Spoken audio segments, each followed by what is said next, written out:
तो गाइस कैसे हैं आप सब लोग। रीइंकार्नेटेड के एपिसोड 323 के साथ हाजिर है। तो लास्ट एपिसोड के एंड में हमने देखा था कि हमारा जाओजी सोल सेक्टर के एक लड़के को मार देता है अपनी फायर के साथ ही वो पीछे की तरफ मुड़ता है। दूसरे वाले जिसके पेट में उसने घुटना मारा था वो भी वहीं पर नीचे गिरा होता है। वो जाओजी से कहता है मेरे करीब मत आना, मुझे छोड़ दो, मुझे मत मारना। हमारा जाओजी उसके सामने आकर खड़ा हो जाता है और उससे कहता है तो मुझे बता सकते हो कि तुम्हारे सोल सेक्टर की एग्जैक्ट लोकेशन कहाँ पर है, तुम्हारे सोल सेक्टर का बेस कहाँ पर है। वो उसे कहता है अगर तुम मेरी जान बख्श दो तो फिर मैं तुम्हें बताने को तैयार हूँ। जाओजी उसे कहता है चलो जल्दी से बको वो कहाँ पर है। वो लड़का उसे बता देता है। वो जाओजी को बताता है कि यहाँ से तकरीबन 300 माइल दूर साउथ ईस्ट की तरफ हमारा पैलेस है, वहीं पर चले जाओ। हमारा जाओजी उसकी बात सुनने के बाद पीछे मुड़ जाता है, जबकि वो लड़का वहाँ से उठकर भागना शुरू कर देता है। उसे लगता है कि जाओजी ने उसको बख्श दिया है, लेकिन हमारा जाओजी वहीं पर खड़े खड़े फिर से अपनी गोल्डन फ्लेम्स को रिलीज करता है और उसको वहीं पर जलाकर हाँक कर देता है और कहता है सोल सेक्टर का कोई एक भी मेंबर आज जिंदा नहीं बचेगा। मैंने वादा किया था कि तुम सभी की खून की नदियाँ बहा दूंगा। जाओजी उन तीनों के पास आता है और उनसे कहता है ठीक है मैं यहाँ से जा रहा हूँ, तुम लोग अपना ख्याल रखना, जल्दी से वापस चले जाओ। और वो लोग भी हमारे जाओजी को बाय बोलते हैं। जाओजी बड़ी स्पीड से वहाँ से उड़ता हुआ साउथ ईस्ट की तरफ 300 किलोमीटर दूर जा रहा है, जहाँ पर उसे बेस मिलेगा। हमारा जाओजी जा रहा होता है तो वहीं पर रास्ते में उसे एक लड़की दिखाई देती है जिसके बाल बिल्कुल हमारे मोली की तरह के होते हैं। हालांकि ये मोली से थोड़ी बहुत छोटी दिखाई देती है, लेकिन ये हूबहू बिल्कुल उसी के जैसी दिखती है। जाओजी जब उसको वहाँ पर देखता है वो कहता है ये तो एक बहुत ही खूबसूरत लड़की है, लेकिन ये यहाँ पर क्या कर रही है कि बॉडी के अंदर से फेमिलियर फीलिंग क्यों आ रही है, जैसे कि ये मोली की कुछ लगती है। वो लड़की आगे आगे भाग रही होती है जबकि उसके पीछे एक बुढ़ा अंकल लगा होता है। जाओजी कहता है ये क्या, इस लड़की का कोई पीछा कर रहा है, चलो पहले जरा पर यहाँ पर देख लेते हैं यहाँ पर क्या हो रहा है। तो थोड़ी दूर जाने के बाद वो लड़की वहीं पर जंगल में उतरती है, जबकि वो बुढ़ा अंकल भी उसके पीछे ही होता है। वो लाट टपकाते हुए उस लड़की की तरफ देख रहा होता है। छोटी लड़की उसे कहती है अंकल तुम मेरा पीछा क्यों कर रहे हो, तुम्हें मुझसे क्या चाहिए। वो लड़की अंकल उसे कहता है लिटिल सिस्टर मैं तो यहाँ पर तुम्हें प्रोटेक्ट करने के लिए आया हूँ ताकि कोई भी जंगल का बीस्ट तुम्हारे पर अटैक न करे। तो लिटिल लॉली उसे कहती है लेकिन तुम तो शक्ल से बहुत ज्यादा बुरे इंसान लग रहे हो, कहीं तुम मेरे साथ कुछ बुरा तो नहीं करने वाले। वो उसे कहता है नहीं नहीं मैं तुम्हारे साथ कुछ भी बुरा नहीं करने वाला, फिर तुम्हें लगता है कि मैं बुरा इंसान हूँ तो फिर यहाँ मेरे करीब आकर देखो, मैं तुम्हें दिखाता हूँ मैं कितना बुरा हूँ। सिर्फ अपना हाथ आगे बढ़ाकर लिटिल लॉली पर हाथ डालने लगता है। उसी वक्त जाओजी वहाँ पर पहुँच जाता है। जाओजी उसका हाथ पकड़ता है और उसे कहता है ठर के बूढ़े कहेंगे तुम्हें यहाँ पर बिल्कुल भी शर्म नहीं आ रही, तुम डिवाइन ट्रिब्यूलेशन राम के एक एक्सपर्ट हो, तुम यहाँ पर एक छोटी लड़की को बुली कर रहे हो, जाओ दफा हो जाओ यहाँ से। जबकि वो बुढ़ा अंकल आगे से गुस्सा हो जाता है। हमारे जाओजी से कहता है तुम्हारी हिम्मत कैसे हुई यहाँ पर मेरे बिजनेस में आकर टांग अड़ाने की, ये भी यहाँ पर मजे करने वाला था, तुमने आकर बीच में अपनी टांग अड़ा दी, तुम मरना चाहती हो। हमारा जाओजी से कहता है दफा हो जाओ। जबकि वो बुढ़ा अंकल भी उसे कहता है तुम यहाँ से दफा हो जाओ, मैं तुम्हारी जान बख्श दूंगा वरना मैं तुम्हें यहीं पर मार डालूंगा। जाओजी से कहता है अगर मैं यहाँ से जाने से मना करूँ तो वो जल्दी से अपने पंच में पावर रिलीज करता है और कहता है तो फिर तुम्हें यहाँ से सीधा हेल में भेजूंगा। बुढ़ा अंकल हमारे जाओजी को पंच मारता है क्योंकि उसका लेवल हमारे जाओजी से ज्यादा है, इसी वजह से उसकी स्ट्रेंथ भी ज्यादा है। हमारे जाओजी अपनी स्वर्ड को निकाल कर उसके पंच को ब्लॉक करता है।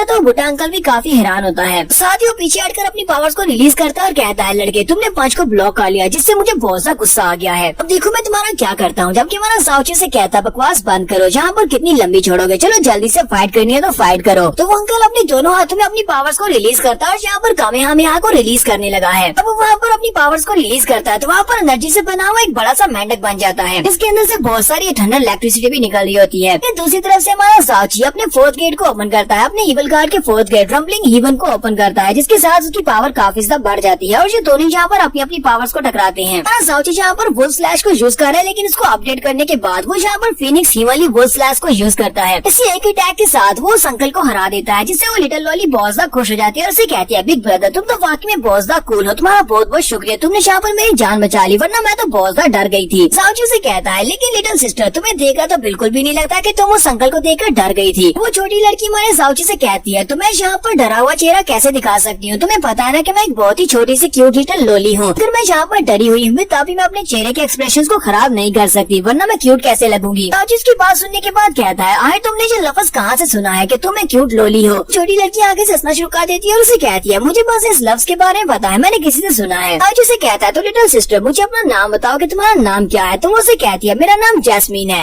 वो कहती है नहीं मेरा नाम जैस्मीन नहीं बल्कि मेरा नाम लिटिल जैस्मीन है। जाओजी को ये नाम सुनते ही झटका लगता है। जाओजी से कहता है छोटी लड़की तुमने ये नाम कहाँ से सुना है। वो छोटी लड़की उसे कहती है मैंने बस इस नाम को अभी भी बनाया है, तो समझ लो कि ये मेरा टाइटल है, मेरा असली नाम कुछ और है। जिसकी बात सुनने के बाद उसे वहीं पर रोक देता है क्योंकि उसे यहाँ पर जैस्मीन की बात याद आती है कि मोली ने उसे इसी तरह बताया था कि मोली उसका टाइटल है, यानी जैस्मीन उसका टाइटल है और उसका असली नाम कुछ और है। वो छोटी लड़की जब उसे नाम बताने लगती है जाओजी से कहता है बस करो रहने दो, तुम्हें यहाँ पर कोई और नाम सोचना चाहिए क्योंकि ये वाला नाम किसी और के ऊपर सूट करता है, तुम्हारे पर नहीं। उसे कहती है क्यों इस नाम में क्या खराबी है, मैं क्यों नहीं रख सकती। जाओजी से कहता है क्योंकि ये नाम किसी ऐसे बंदे का है जो मेरे लिए बहुत ज्यादा इम्पोर्टेंट है। लिटिल जैस्मीन उसे कहती है क्या वाकई में वो तुम्हारे लिए बहुत ज्यादा इम्पोर्टेंट बंदा है, क्या वो तुम्हारी मदर है या फिर तुम्हारी सिस्टर है। जाओची उसे कहता है नहीं वो मेरी मदर नहीं है, ना ही मेरी बहन का नाम है। उसे कहती है तो लगता है कि फिर ये तुम्हारी वाइफ का नाम होगा। अगर वो तुम्हारी वाइफ है तो फिर मैं उसकी छोटी सिस्टर हुई, तो अगर मैं उसकी छोटी सिस्टर हूँ तो फिर मैं तुम्हारी सिस्टर इन लॉ हुई। जाओची उसे कहता है बस करो, तुम तो मेरे पीछे पड़ गई हो, अब ठीक है मैं यहाँ से जा रहा हूँ। तो जाओची जैसे वहाँ से जाने लगता है वो लड़की वहीं पर रोना शुरू कर देती है और उसे कहती है जीजा जी तुम कहाँ पर जा रहे हो, यहीं पर रुको, मैं मेरी वाकई में बिल्कुल परवाह नहीं हो, मैं तुम्हारी छोटी साली हूँ, मेरे लिए यहाँ पर रुको और मेरी रक्षा करो। जाओची जैसे वहाँ से उठकर जाने लगता है उसी वक्त जाओची को नीचे से आवाज आती है कि कुछ वुल्व्स निकलते हैं और आकर उसको घेर लेते हैं। लिटिल मॉली चिल्लाकर उसे कहती है जीजा जी जल्दी से यहाँ पर आओ, यहाँ पर बहुत सारे मॉन्स्टर्स हैं, ये मुझे खा जाएंगे। जाओची फिर से वहीं पर रुक जाता है और कहता है लगता है कि पहले वाली फायर की वजह से ये सारे मॉन्स्टर्स यहाँ पर चले आए हैं। तो जाओची वहीं पर नीचे उतर आता है, मॉली के पास आकर खड़ा हो जाता है और उन सभी से कहता है जल्दी से यहाँ से दफा हो जाओ। उन सारे के सारे वुल्व्स को वहाँ से भगा देता है, जबकि लिटिल मॉली जल्दी से उसके बाजू के साथ लिपट जाती है और उसे कहती है मुझे पता था कि मेरे जीजा जी जरूर वापस आएंगे। तो जाओची उसे कहता है तुम्हें पता होना चाहिए कि एक अच्छा मर्द हमेशा लड़की की रक्षा करता है। जाओची उसे गर्दन से पकड़ता है और उसे कहता है मैं तुम्हें किसी सेफ जगह के ऊपर छोड़ देता हूँ, उसके बाद हमारे लस्से अलग हो जाएंगे। जाओची उसे गर्दन से पकड़कर बड़ी स्पीड से उड़ना स्टार्ट करता है और उसे एक माउंटेन की दूसरी साइड पर लाकर छोड़ देता है और उसे कहता है चलो ठीक है अब तुम यहाँ से जा सकती हो। जबकि हमारी लिटिल मॉली गुस्से के साथ उसे कहती है तुम अपनी छोटी साली के साथ इस तरह कैसे बिहेव कर सकते हो, वाकई में बहुत ज्यादा रूड इंसान हो, तुम मेरे बहुत ही गंदे जीजा हो। जाओची से कहता है लिटिल सिस्टर मुझे भी बहुत सारे काम करने हैं, इस वजह से अब मैं तुम्हारे साथ यहाँ पर बैठकर खेल नहीं सकता, मुझे भी वो काम करने के लिए जाना है इसलिए मैं जा रहा हूँ। साथ ही हमारा जाओची अपना नाइफ निकाल लेता और कहता है सेक्टर मैं आ रहा हूँ। हमारा जाओची जैसे अपना वेपन निकाल कर आगे बढ़ने लगता है उसी वक्त लिटिल मॉली जाम करते हुए उसके साथ लिपट जाती है और उसे कहती है मैं तुम्हारे साथ जाऊंगी। जाओची उसे कहता है मेरे लिए मुश्किल क्रिएट मत करो, मेरे पास तुम्हारे साथ खेलने के लिए टाइम नहीं है, अभी बहुत ज्यादा जरूरी काम करने के लिए जाना है। वो उसे कहती है तो फिर ठीक है मैं भी तुम्हारे साथ वो जरूरी काम करने के लिए जाऊंगी, लेकिन तुम्हें कौन सा जरूरी काम करने के लिए जाना है। जाओची उसे कहता है मैं किसी को मारने के लिए जाने वाला हूँ। फिर मॉली उसे कहती है ठीक है फिर मैं भी तुम्हारे साथ जाऊंगी, मुझे भी किसी को मारने के लिए जाना है। जाओची कहता है कहीं तुम्हारे कान में हड़तालपुर तो नहीं है, मैंने कहा कि मैं किसी को मारने के लिए जाने वाला हूँ। फिर मॉली उसे कहती है हाँ मैंने सुन लिया कि तुम मारने के लिए जा रहे हो, मैं भी तुम्हारे साथ ही जाऊंगी। जाओची कहता है तुम तो बिल्कुल पागल हो। वो उसे कहती है मैं वहाँ पर जाकर देखना चाहती हूँ क्योंकि मुझे लगता है कि वहाँ पर बहुत ज्यादा मजा आएगा, चलो मुझे भी साथ लेकर चलो। लेकिन हमारा जाओची उसे ऊपर से नीचे उतार देता है और उससे कहता है यहाँ पर रुको मेरी बात सुनो, वहाँ पर मैं जाने वाला हूँ, वहाँ पर सिचुएशन बहुत ज्यादा डेंजरस होने वाली है क्योंकि मैं वहाँ पर किसी को मारने के लिए जाने वाला हूँ, मुझे खुद भी नहीं पता कि मैं वहाँ पर बच पाऊंगा या नहीं, इसलिए मैं तुम्हें अपने साथ लेकर नहीं जा सकता। अब वापस अपनी फैमिली के पास जाओ क्योंकि वो तुम्हारे लिए बहुत ज्यादा परेशान होंगे, वो तुम्हें ढूंढ रहे होंगे। साथ ही हमारा जाओची बड़ी स्पीड से उड़ता हुआ सेक्टर के बेस की तरफ निकल पड़ता है। सोल सेक्टर के ट्रेनिंग ग्राउंड का सीन दिखाया जाता है जहाँ पर एक एल्डर बहुत सारे सेक्टर डिसाइपल्स को वहाँ पर इकट्ठा किया होता है और जहाँ पर नए एग्जामिनेशन स्टार्ट होने वाले हैं। सभी से कह रहा होता है कि तुम्हारा कंपटीशन स्टार्ट होने वाला है। वो उनको रूल्स बताता है और फिर उनसे कहता है मैंने तुम सभी को रूल्स बता दिए हैं, चलो अब जल्दी से जाओ, तुम्हारे पास सिर्फ और सिर्फ 2 घंटे हैं, 2 घंटे के बाद तुम्हारा रिजल्ट आ जाएगा, तुम सभी को कम्पीट करना है। और वो सभी लोग बड़ी स्पीड से जंगल के अंदर चले जाते हैं, वो सभी लोग अलग अलग चले जाते हैं। जबकि हमारा जाओची अपनी मून कैस्केड स्प्लिटिंग टेक्निक को यूज करते हुए वहीं पर एक पेड़ के ऊपर बैठा ये सब कुछ देख रहा होता है। सारे डिसाइपल्स 2-2 4-4 के ग्रुप्स में वहाँ से अलग अलग जंगल में जाते हैं। एक बार एक डिसाइपल को दिखाते हैं जो कि अकेला जा रहा होता है, जबकि हमारा जाओची वहीं पर लैंडिंग करता है और सबसे पहले उसी को मारता है। जाओची अपनी तलवार के साथ उसको मार देता है और उसके मरने के बाद जाओची कहता है तो पहला मरा। उसके बाद पत्थर के पास 2 डिसाइपल्स बैठे होते हैं, उनमें से एक कहता है ब्रदर क्या तुम्हें यहाँ पर बहुत ज्यादा ठंडा हो रहा महसूस हो रहा है, मुझे तो यहाँ पर बहुत ज्यादा ठंड महसूस हो रही है। वो सामने की तरफ देखता है तो उसका जो दूसरा दोस्त होता है उसकी बॉडी वहाँ पर बर्फ की वजह से अकड़ रही होती है। लड़का चिल्लाकर कहता है ब्रदर टैंक तुम्हारे साथ क्या हो रहा है, और साथ ही उसकी बॉडी भी वहाँ पर बर्फ में कवर हो जाती है। जाओची कहता है तो ये रहा हमारा 76 और 77 नंबर वाला डिसाइपल, तो मैंने इतने लोगों को मार दिया है। उसके बाद कुछ और डिसाइपल्स के ग्रुप को दिखाते हैं जो कि भागते हुए जंगल में जा रहे होते हैं और कहते हैं यहाँ पर कुछ ना कुछ तो गलत है, हम लोग काफी देर से जंगल में चल रहे हैं लेकिन हमें अपना कोई भी दूसरा डिसाइपल दिखाई नहीं दिया, हमें यहाँ पर कोई मिलेगा नहीं, तो फिर हम लोग कम्पीट किससे करेंगे। इसी वक्त वहाँ पर उन्हें एनर्जी से बनी हुई कुछ तितलियां दिखाई देती हैं। वो लोग कहते हैं ये तितलियां तो बहुत ज्यादा खूबसूरत है। वो तितलियां उड़ती हुई आगे बढ़ती हैं, उनकी बॉडी के पास आकर बैठती हैं और इसी के साथ ही वो लोग वहीं पर मर जाते हैं।